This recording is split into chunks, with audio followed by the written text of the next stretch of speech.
So the next and last is a horse called Noble Monarch, it's a 14-year-old Trakehner by Vivaldi, being trained and ridden now by Brett, and the owner is, who's also here tonight, Sue Ellen Sells. This horse has in the past successfully competed at the FEI classes up to Intermediate 1 and the national championships. So fairly experienced horse, knows his movements. We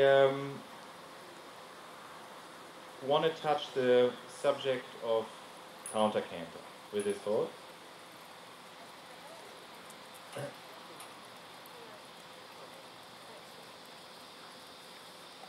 Point in counter canter, the major reason of actually riding counter canter, which is not necessarily a natural thing to do for a horse, is to improve and to check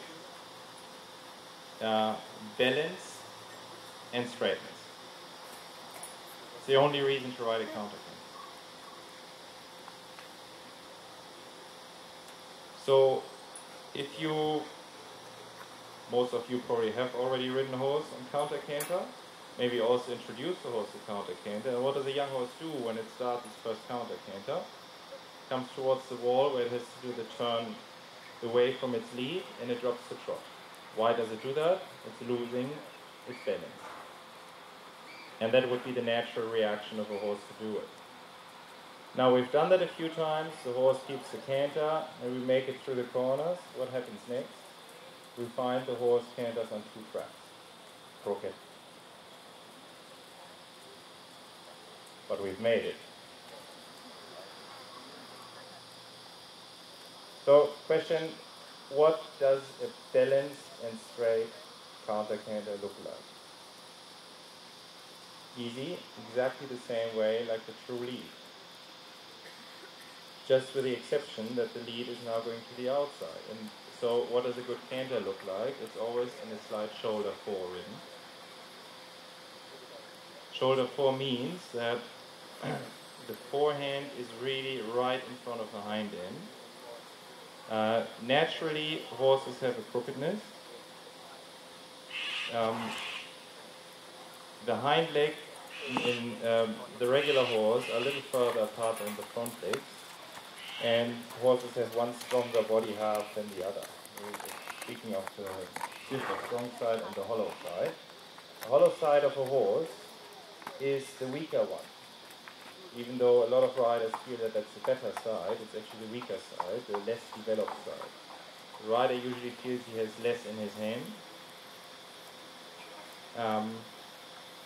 And the horses usually turn that direction a lot easier. But also, they do move the forehand away from the hollow side. The result of that is that horses tend to get, especially canter then on 2 tracks, always pushing the shoulder out towards the stiff side. So look at the canter of this horse.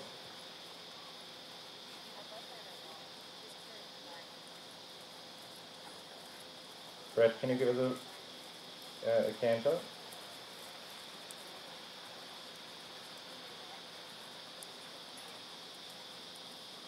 Second track.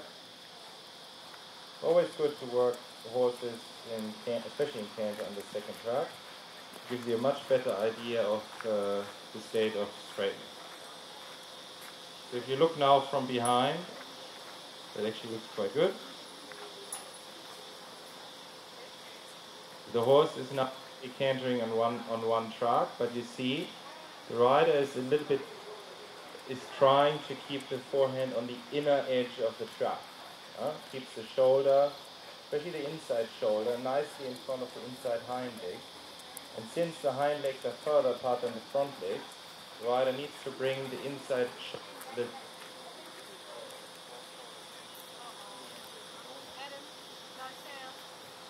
I'm back.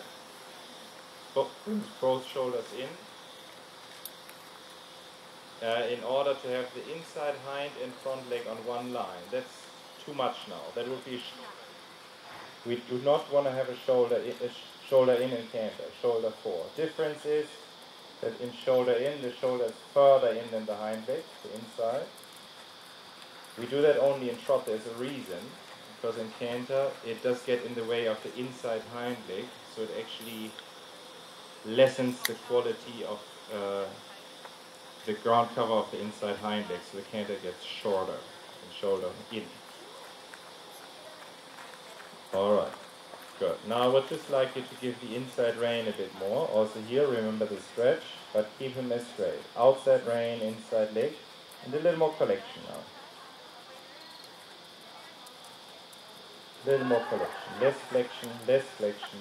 Again, we're on shoulder 4, we want to straighten the horse, not bend it. Good. Change direction. So now we have a fairly balanced horse. Yeah? The horse is evenly cantering, good balance, steady under contact, and also the forehand is the horse is straight on one track. Also here, stay away from the wall. See that in the turns, if you especially look at the turns, the horse has a tendency to bring the hind end out, the forehand in, so it actually gets crooked. Yeah? So especially in the turns, we do see that the horse has a bit difficulty to really keep straight. Yeah, you see that also there. The haunches were always trying, or are trying to find the way out. There you go. So here also you right shoulder 4, which now means the forehand needs to move toward the wall.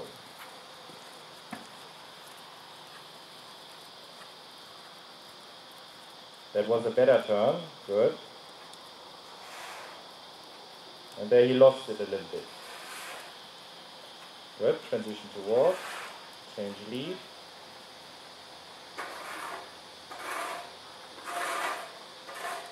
So we'll have a look what it looks like to the left. The problem of a crooked horse is simply that the hind legs are never stepping straight into the bridle. Now, when the forehand is moving off and the horse gets hollow and the forehand is not right in front of the hind leg and right ending in the bit,